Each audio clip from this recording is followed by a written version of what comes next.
సమాజంలో ఆడపిల్లలు ఎదుర్కొన్న ప్రతి సమస్యకు ఏకైక పరిష్కారం విద్య అని తెలంగాణ ఆడపిల్లల సమాన సమైక్య సభ్యులు విద్యార్థులు స్పష్టం చేశారు. ఇందుకు విద్యకు 15% బడ్జెట్ను కేటాయించాలని కోరారు. రాష్ట్ర సర్కార్ విద్యా ప్రాధాన్యాన్ని గుర్తించి ఈ చర్యలు తీసుకోవాలని కోరారు. సోమాజిగూడలో జరిగిన సమావేశంలో విద్యార్థులు పూజ, మైత్రి ఆడపిల్లలు ఎదుర్కొంటున్న సమస్యలను వివరించారు.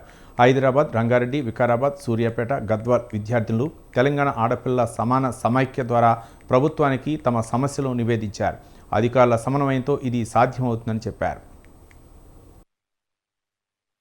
ఎవ్రీ స్టూడెంట్ డ్రాప్ అవుట్ అయిన ప్రతి స్టూడెంట్ ఇంటికి వెళ్ళి మేము ఏమైంది అసలు నీ ప్రాబ్లం ఏంటి అని అంటే ఒకటి ఫైనాన్షియల్ అని చెప్పేది.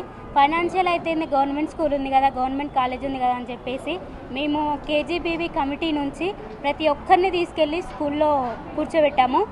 వాళ్ళు ఇప్పుడు బాగానే అంటే ఇంటర్మీడియట్ డిగ్రీ చేస్తున్నారు. ఇంటర్మీడియట్ డిగ్రీ చేసే టైంలో స్కాలర్షిప్స్ పడట్లేవు. ఇన్ని రోజుల నుంచి చేసిన కష్టం ఉంటుందేనా అది ఇదని పాపం చాలా బాధపడుతున్నారు వాళ్ళు. ఇంకా ముందుకు వెళ్ళడానికి వాళ్ళకు ఫైనాన్షియల్ ఉండడం వల్ల రియంబర్స్మెంట్ రాక చాలామంది డ్రాప్ అవుట్ అవుతున్నారు. ఇంటర్ నుంచి, డిగ్రీ నుంచి, ఇంకా పీజీలు గీజీలు అని చెప్పేసి అన్నారు. అసలు స్కూలే సకాలి రాస్తున్నారు కదా, ఎగ్జామ్స్ రాసినప్పుడు పాస్ కావట్లేదు. రివాల్యుయేషన్ పెట్టుకున్నప్పుడు పాస్ అవుతున్నారు. అంటే రివాల్యుయేషన్కి ఎంత అవుతుంది? 550. ఎగ్జామ్ ఫీజు ఎంత? లెవెల్ 50 కట్టినప్పుడు అదే పేపర్లో అదే ఆన్సర్ అదే ఎగ్జామ్ రాస్తారు. మళ్ళీ ఫస్ట్ కట్టినప్పుడు పాస్ అది రివాల్యుయేషన్ పెట్టుకున్నప్పుడు ఎట్లా పాస్ అవుతున్నారు? అంటే ఫస్ట్ ఎగ్జామ్ రాసినప్పుడు వీళ్ళు కరెక్షన్ చేస్తలేము. మా జీవితాలతో ఆడుకుంటున్నారు.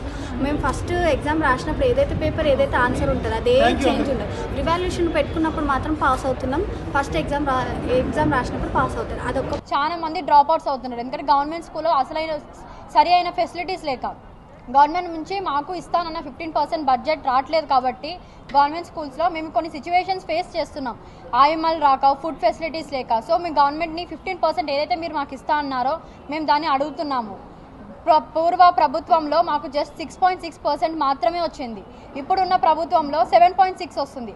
పక్క రాష్ట్రాలతో పోల్చుకుంటే మాకు అందులో సగం కూడా రావట్లేదు. సో గవర్నమెంట్ని ఒకటినే కోరుకుంటున్నాను, 15% బడ్జెట్ ఏదైతే మీరు